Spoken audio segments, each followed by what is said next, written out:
Back in the days when I was writing television drama and casting actors in a couple of TV series, I could tell you the moment when the actor got the part. With Audra McDonald, who was already a Tony winner, it was when she walked in. She owned the room before speaking a word. With another actor, it was when he leaned on a word in a line in a very surprising way that I didn't expect when I wrote it. And with someone else, it was when she smiled through lines when others were fighting back tears over those same lines. And so, leaning on my now very much faded authority about the audition process, I have the strong suspicion that in Todd Blanche's audition, he got the part when he said this. As to whether or not I want this job, I did not ask for this job. I love working for President Trump. It's the greatest honor of a lifetime. And if President Trump chooses to keep me as acting, that's an honor. If he chooses to nominate me, that's an honor. If he chooses to nominate somebody else and I go back to being the DAG, that's an honor. If he chooses to nominate somebody else and asks me to go do something else, I will say, thank you very much. I love you, sir. I don't know that I've ever seen anyone more afraid in front of a Justice Department microphone. I mean, he sounded kind of terrified there, but I love you, sir. That was the moment. That was Todd Blanche's audition moment that got him the job, because that was the moment when Todd Blanche, Donald Trump's former criminal defense lawyer, now is acting attorney general, and as of late last night, Donald Trump's nominee to be the next Senate-confirmed attorney general. That was Todd Blanche saying to Donald Trump, I will do anything for you. I mean anything. That was Todd Blanche debasing himself publicly in his audition for a Trump cabinet post more desperately than anyone else in Trump world who has ever engaged in the process of publicly begging for a job from Donald Trump. Republican senators confirmed Todd Blanche in his first Senate confirmation proceeding as Deputy Attorney General. Todd Blanche did not do so well in the nonpartisan evaluation he submitted to in a Manhattan courtroom, where he defended Donald Trump against 34 charges of business fraud in Donald Trump's scheme to pay off the porn star Stormy Daniels, to buy her silence about her very brief encounter with Donald Trump in a hotel room when Donald Trump's third and current wife was home with their 4-month-old baby. Stormy Daniels testified under oath to that jury of New Yorkers who believed her. Donald Trump did not testify in his own defense. That left his defense in the very weak hands of Todd Blanche, who managed to get Donald Trump 34 guilty verdicts from that jury, who decided beyond a reasonable doubt that Stormy Daniels was telling them the truth and Todd Blanche was not telling them the truth, and that Donald Trump was, in fact, very, very, very guilty. So Stormy Daniels was more credible with that jury than Todd Blanche. Todd Blanche's lies work with most Republican senators and most Republican members of the House of Representatives, but they have never worked anywhere else, as that jury showed. Utterly stupid, morally wrong. Those exact words came from the former Republican leader of the United States Senate, Senator Mitch McConnell, who will have a vote on Todd Blanche's Senate confirmation. And this time, Senator McConnell might not be as sure a vote for Todd Blanche's confirmation as he was the first time, because on May 21st, Senator Mitch McConnell said, so the nation's top law enforcement official is asking for a slush fund to pay people who assault cops. Utterly stupid, morally wrong, take your pick.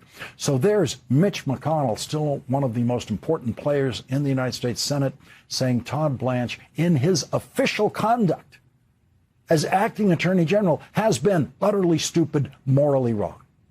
And that is why, when the current Republican leader of the Senate, John Thune, who learned the ways of leadership under Mitch McConnell, was asked today if Todd Blanche will have a hard time getting confirmed as Attorney General. The Republican leader said, quote, "Hard to say." That is not what Republican Senate leaders usually say when a Republican president nominates an Attorney General. They always greet the nomination enthusiastically and guarantee confirmation. And there is usually no reason for the Senate Majority Leader to think there will be any problem confirming any member of the cabinet for the president. But today, John Thune is saying, hard to say about Todd Blanche. Senator Thune said, "This is an environment where nothing's a safe or sure bet these days. It is the same environment in which enough Republicans in the House of Representatives defected yesterday to join the Democrats in passing a war powers resolution to stop Donald Trump's war in Iran. In the United States Senate, Republicans already joined Democrats in a vote on a similar war powers resolution that passed the Senate against Donald Trump's war in Iran. And so, in, as John Thune put it, an environment where nothing's a safe or sure bet these days, Todd Blanche is now being offered to Republicans in the United States Senate as the next poisonous vote Donald Trump is asking them to cast. Especially poisonous for Republicans running for re-election in the Senate facing strong challenges from Democrats. Those Republicans running for re-election will be asked to vote to confirm the architect of Donald Trump's slush fund, who is also the architect of Donald Trump's amnesty from prosecution for any tax crimes he may have committed in the White House up to now. We heard last night on this program, with the breaking news of Todd Blanche's nomination, that Senator Sheldon Whitehouse, a member of the Senate Judiciary Committee, thinks it's possible that Todd Blanche's nomination will not win enough support of Republicans on the Senate Judiciary Committee. Senator Whitehouse went down the list of Republicans on that committee, and he mentioned, among others, Senator John Cornyn of Texas as one of the possible defectors, especially after Donald Trump supported the scandal-plagued Attorney General of Texas against Senator Cornyn in the Republican Senate primary, which Senator Cornyn lost. So Senator Cornyn is now one of those Republican senators who was defeated in his re-election campaign by Donald Trump himself. And now, the day after Sheldon Whitehouse identified John Cornyn as a possible vote against Todd Blanche, CNN's Manu Raju reports, Senator John Cornyn told me he's undecided on Blanche as AG. Being Attorney General is probably one of the hardest jobs in the cabinet because you're working for the president, but you're also supposed to be able to tell the president no.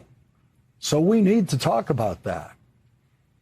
In his Senate confirmation hearing, will Todd Blanche be able to credibly tell Senator Cornyn that he has ever said no to Donald Trump about anything?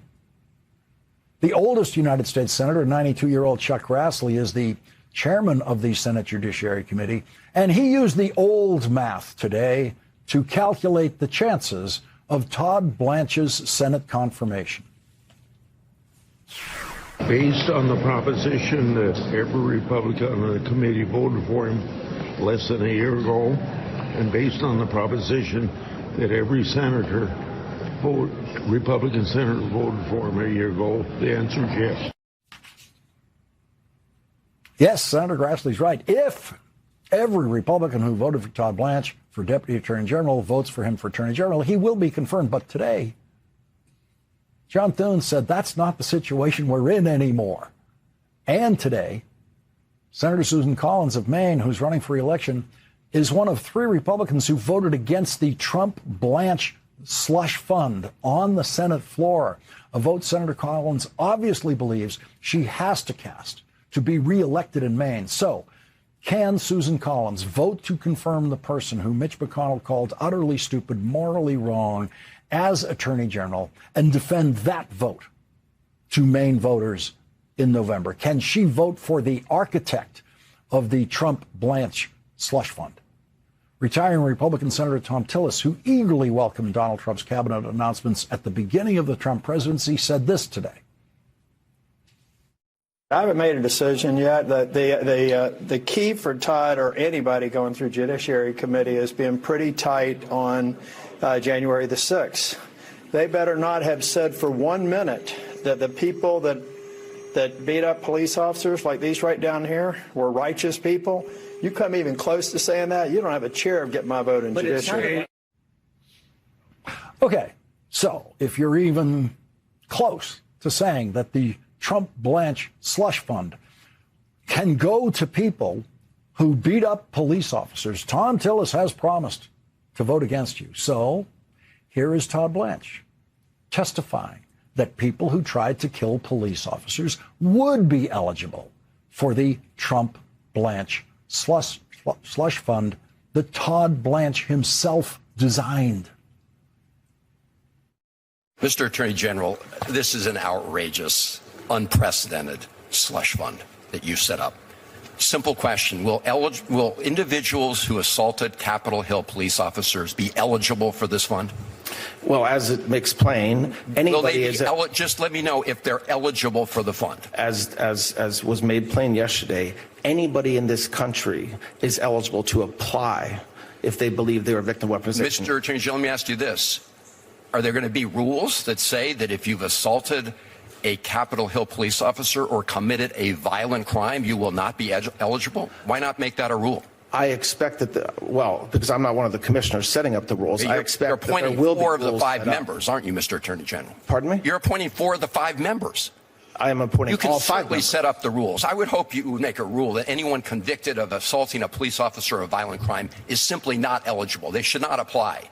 Well, let me ask you this, because you compared it to the Keepsiegel case. But I think you know full well that in that case, the settlement agreement was approved by a federal judge, including the payments to people who were not originally parties to the lawsuit. No federal judge has approved this fund, have they, Mr. Attorney General? no federal judge did approve this. If that's not good enough for Thom Tillis, then Thom Tillis is, once again, just not telling the truth about what will actually decide his Senate vote.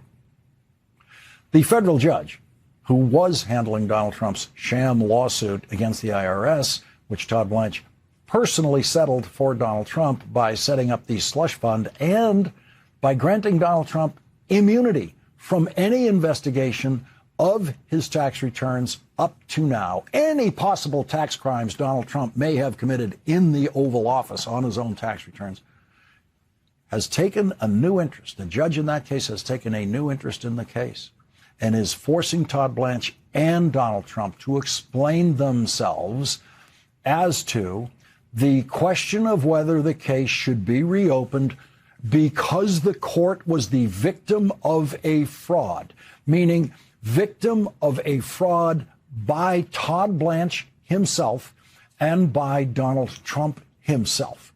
Todd Blanche is the only person in history to be nominated for Attorney General while a federal judge is investigating whether he participated in a fraud.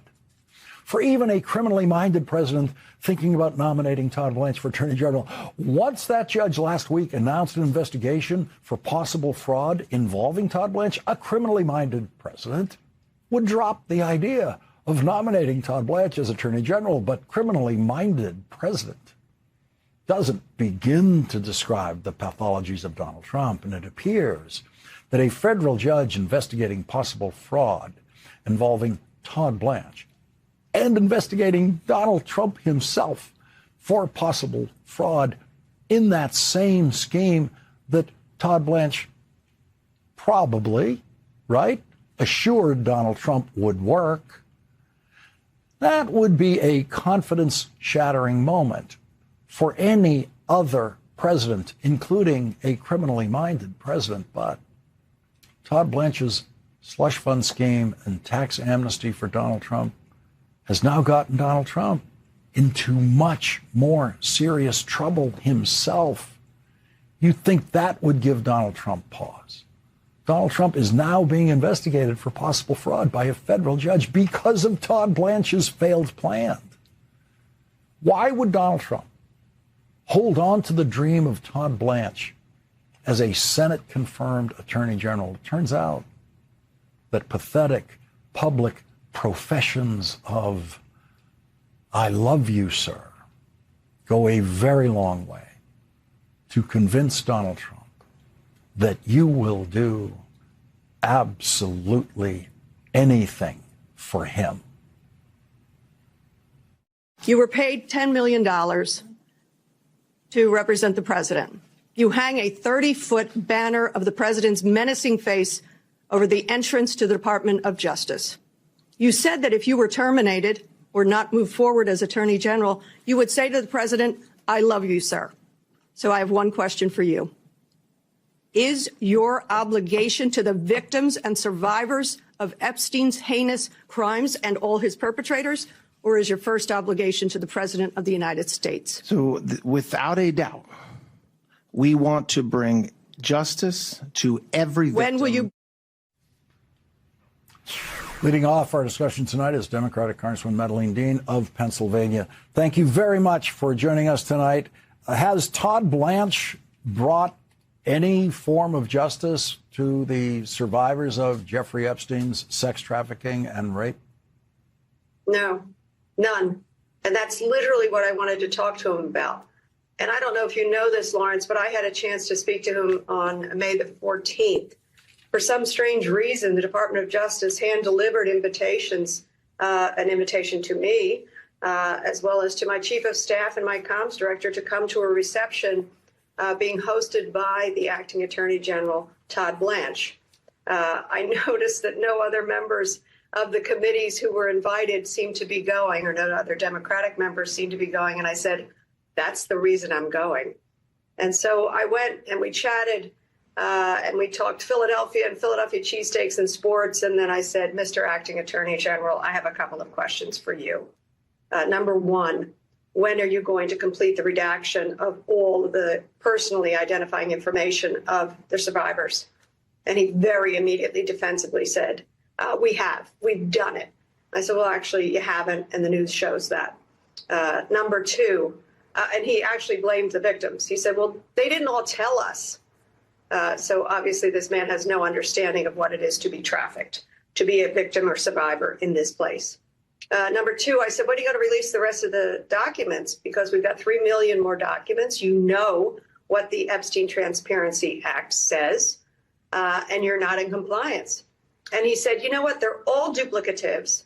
And there's another guy named Epstein that we had to take out of it. Nonsense. But most importantly, to your question, I said to him, Mr. Acting Attorney General, when are you going to prosecute? So far, we have one dead guy and one woman in a summer camp. When are you going to prosecute those who victimized, trafficked, abused, raped girls and women, more than 1,000 of them? And he said, he blamed the victims. He said, well, they really haven't come forward with the names. I said, you're the top prosecutor in the country. I would think you'd be beyond eager to be prosecuting. Lawrence, that personal conversation, of course, I took with me to our testimony. But right then, I knew the cover-up was complete.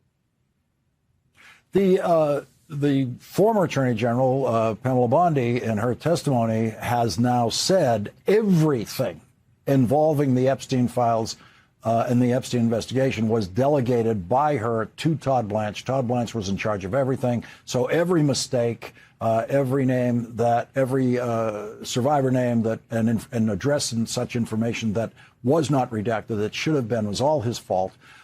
Everything that hasn't been released, all up to him. What is your reaction to former Attorney General Bondi's blaming Todd Blanche for all of this? Incompetence, weakness. Wouldn't you say I was actually named and confirmed as the Attorney General of the United States? I must take ownership of what happened here, and I wanted to make sure justice was served. But obviously, that's not what happens around this president. I had a town hall this last week, Lawrence, at Ursinus College in Montgomery County. Maybe 140 folks were in the auditorium.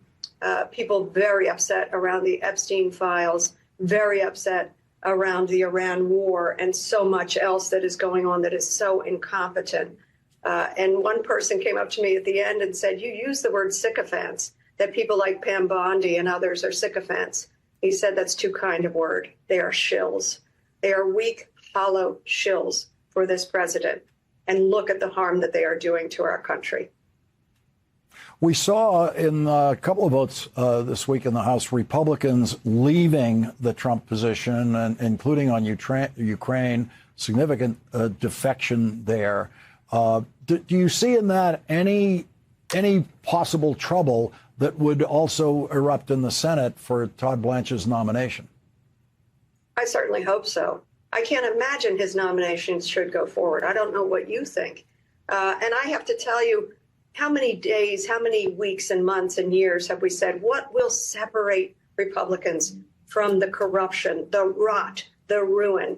I said to Mr. Rubio, who was in front of us, I think it was yesterday or the day before, I'm now forgetting, yesterday, believe it or not, in Foreign Affairs, I said, this president will be remembered for rubble and rot.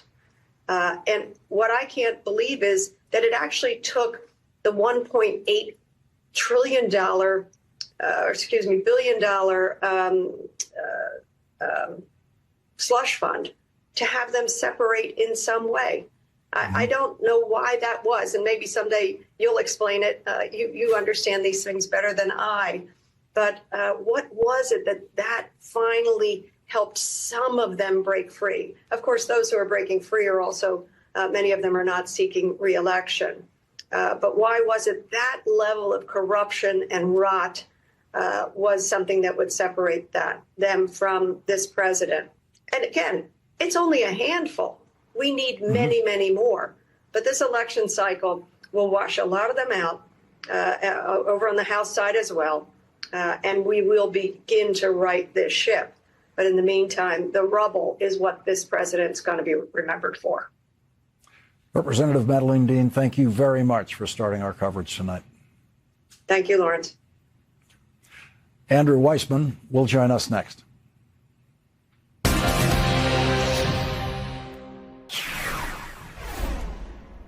Here is Todd Blanche lying to the House of Representatives this week. You just gave the president and his family a tax immunity to the tune of about $100 million. Not true. It's not immunity. Okay, so it's not immunity. What it says is like any time the IRS settles with an individual taxpayer or another company as part of the settlement, it's standard. It's typical to get rid of past ongoing audits. It's not a forward-looking document. It's nothing that gives any sort of immunity in the future to the president or his family or his organizations. He is lying. It is immunity. And the other lie there is that when the government settles a tax case with an individual taxpayer for something that happened 6 years ago, the government does not surrender the right to audit any tax matters after that event 6 years ago, which is what Todd Blanche has now done for Donald Trump. Todd Blanche's answer there to Representative Rosa DeLauro is an indication of just how difficult it will be for Todd Blanche to get through a Senate confirmation hearing without lying. Joining us now is Andrew Weissman, former FBI general counsel and an MS Now legal analyst. He's the author of the new best-selling book, Liar's Kingdom, How to Stop Trump's Deceit and Save America. It's now a New York Times bestseller. Andrew, thank you very much for joining us tonight. Todd Blanche's explanation there about how routine it is that when the federal government settles a tax matter, it's not just for the tax return in question, it's for tax returns filed after that tax return. So everything about that is preposterous in terms of what he is saying.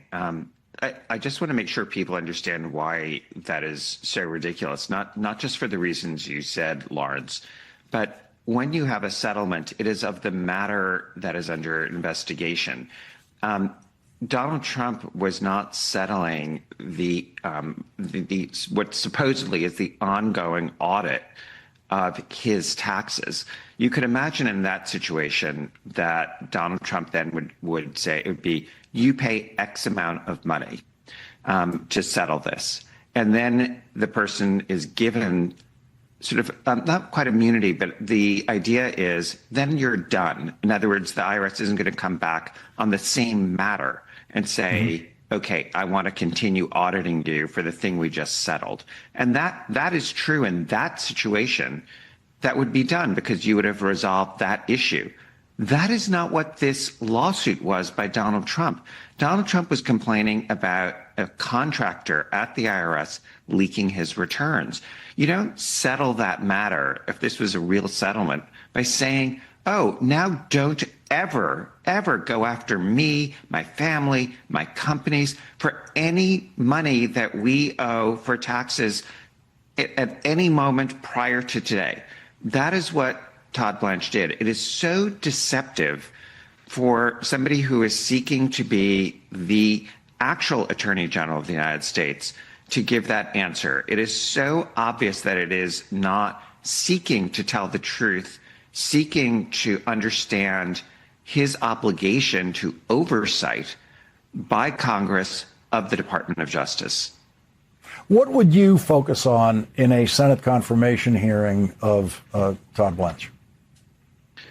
That is a great question because there is a ton, but I think something that I would focus on if I were a Democrat that I think could appeal to Republican members of Congress looking at this are that Todd Blanche oversaw the Department of Justice when they sought to indict 6 members of Congress.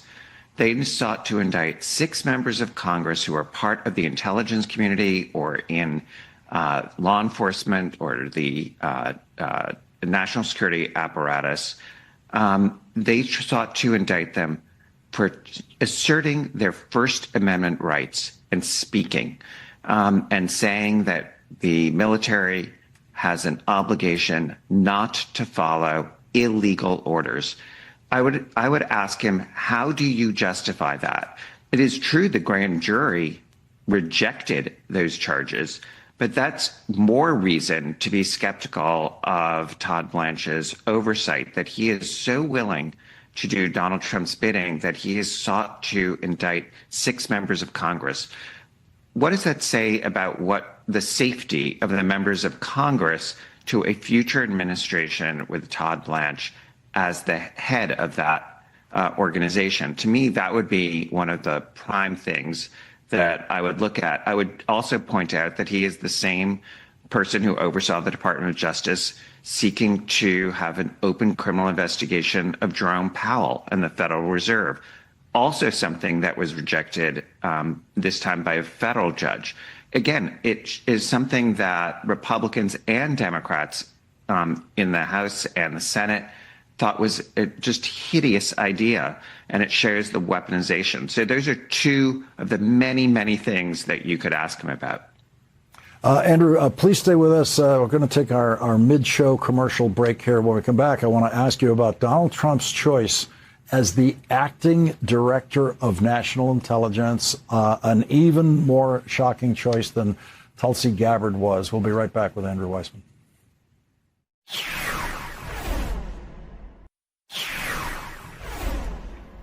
Donald Trump, in reaction to the outrage at his choice of the completely unqualified William Pulte, who has publicly called himself the biggest degenerate, those are his words, to be the acting director of national intelligence, Donald Trump assured Washington, after it became clear that Pulte could never be confirmed to that job, that he will not nominate Pulte for Senate confirmation. It's an acting position. It's not a permanent. He's not going to be permanent because, I don't think he'd want to be permanent, but he'll be very good. Again, it's not a permanent position. We're interviewing people right now, but it's somebody just to take it over for a little while. Under the headline, "This man should not be in charge of national intelligence," the editorial board of the New York Times writes, "The law that created the Director of National Intelligence position stipulates that the officeholder should have extensive national security expertise. Mr. Pulte clearly fails that test. Mr. Pulte, the head of a federal housing agency, is a blatantly unqualified to oversee the nation's spies. He has no known background in national security. Two senators with long backgrounds in intelligence, Susan Collins, Republican of Maine, and Mark Warner, Democrat of Virginia, have said they do not even know if he has been authorized to handle classified information. It is chilling to think about how he might use his power as the Director of National Intelligence, a job that will give him access to sensitive secrets about Americans and foreigners alike. His appointment is a threat to the effective functioning of the intelligence community, national security, and the rule of law. Andrew Weissmann is back with us. Andrew, what could go wrong?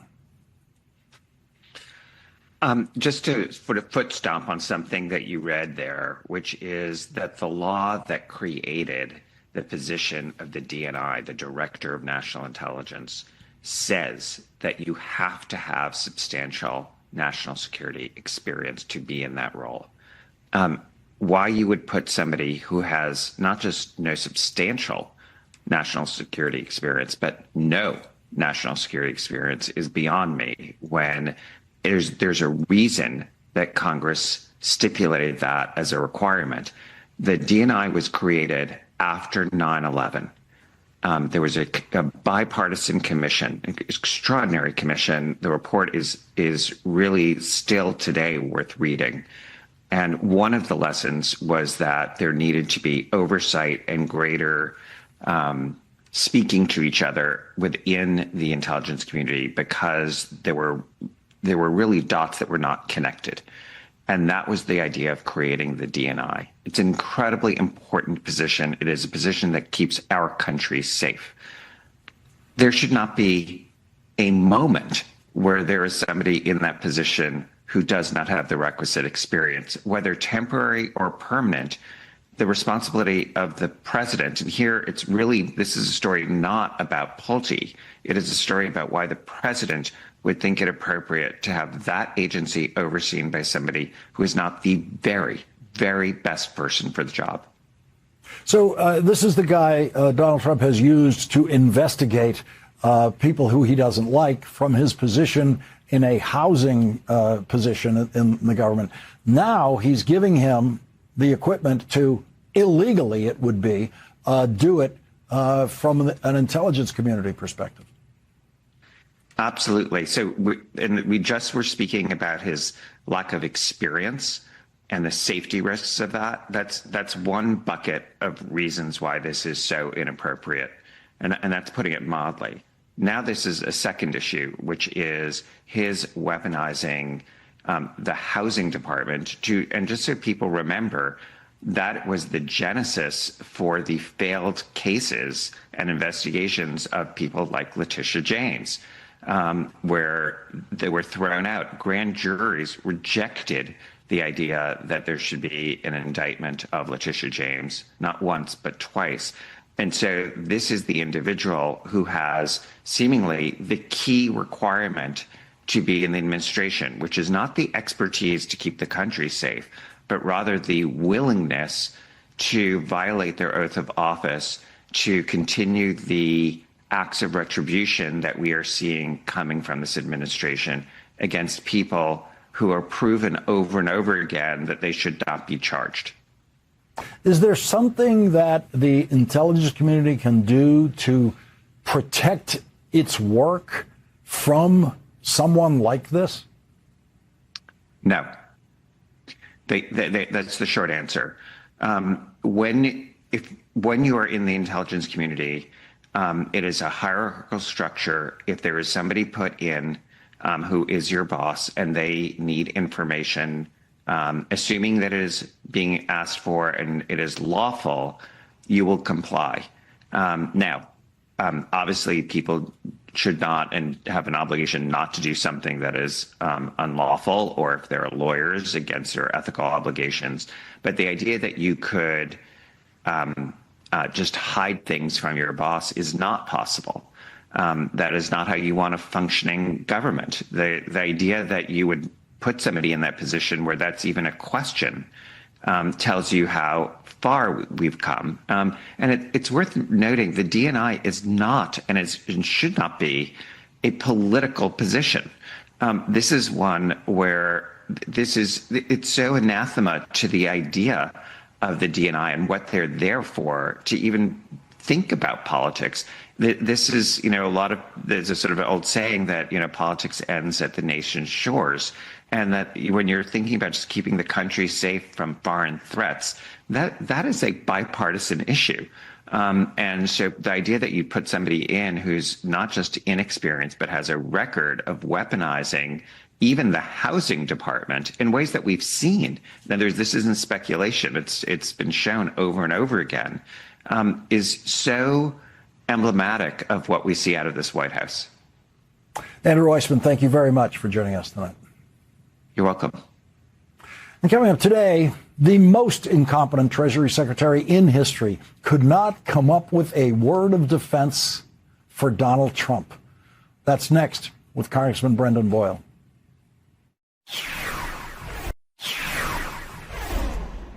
Once again today, we saw that Trump Republicans do not have a single word of defense to offer about Donald Trump's handling of economic issues.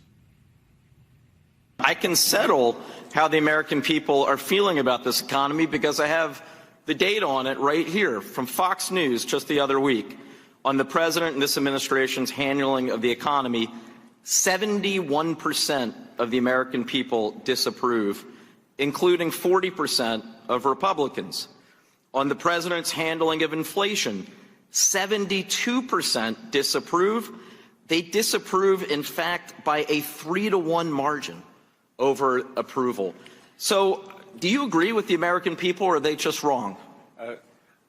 Look, the American people were torched under the Biden administration. Oh, my God. I wish I had $1 for every time you or someone on the Republican side brought up Biden's name. If I did, I might have as much money as you have, Mr. Secretary.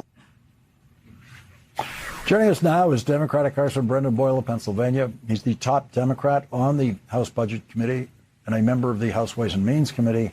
Congressman Boyle, you would think that the name Joe Biden is not one they want to use, since the comparison on economics between Joe Biden and Donald Trump is so bad for Donald Trump now. Yeah, the only answer they had, Lawrence, when I would cite the statistics talking about the fact that consumer sentiment is lower today than at any point on record, and those records date back to 1952. The fact that more Americans disapprove of the economy today than at any time since the Great Recession. I can go on and on.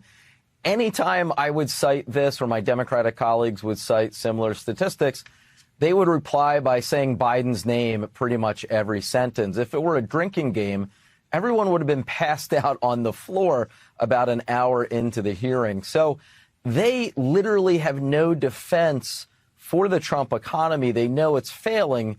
Their only hope, they believe, is to somehow con people into thinking it's Joe Biden's fault, despite the fact he left the presidency many years ago now.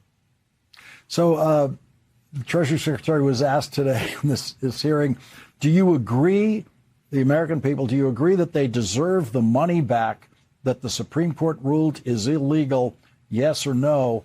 To which Bessent says it's not a yes or no question. That's the tariff money that the Supreme Court said was illegally taken from Americans and American companies who paid the Trump tariffs, because only Americans paid those tariffs.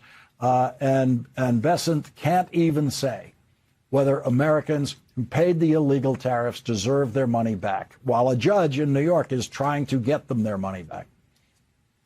Yeah, and of course he knows the answer is yes, but he also knows that he is performing ultimately for an audience of one. And so he does not want to in any way offend the very sensitive sensibilities of Donald J. Trump, because he knows that at any moment he could be dropped, just like other cabinet secretaries have already been dropped from both this administration and the previous first Trump presidency. So it ends up in which you have a number of people now in the Trump White House who every day debase themselves just for the privilege of getting to keep this rather awful job. What is your sense of Donald Trump now losing his grip on House Republicans? We see you picking up House Republicans on a variety of votes now. You know, the first crack was back in December when we saw House Democrats and a few House Republicans begin to break the dam with our discharge petitions. Several of them, as you may recall, succeeded in December and January. Mm-hmm. And I offered the prediction that perhaps this would be the beginning of more Republicans beginning to break from this White House. Sure enough, that pattern has continued over these several months and only increased. We saw, double digits number of Republicans vote with us on this Ukraine funding bill that just happened a few hours ago. And I would predict, Lawrence, as we get closer to this November, with a president whose approval rating is mired in the 30s, we will see more and more Republicans vote with us because they know their jobs are on the line. Congressman Brendan Boyle, thank you very much for joining us tonight. Thank you. We'll be right back.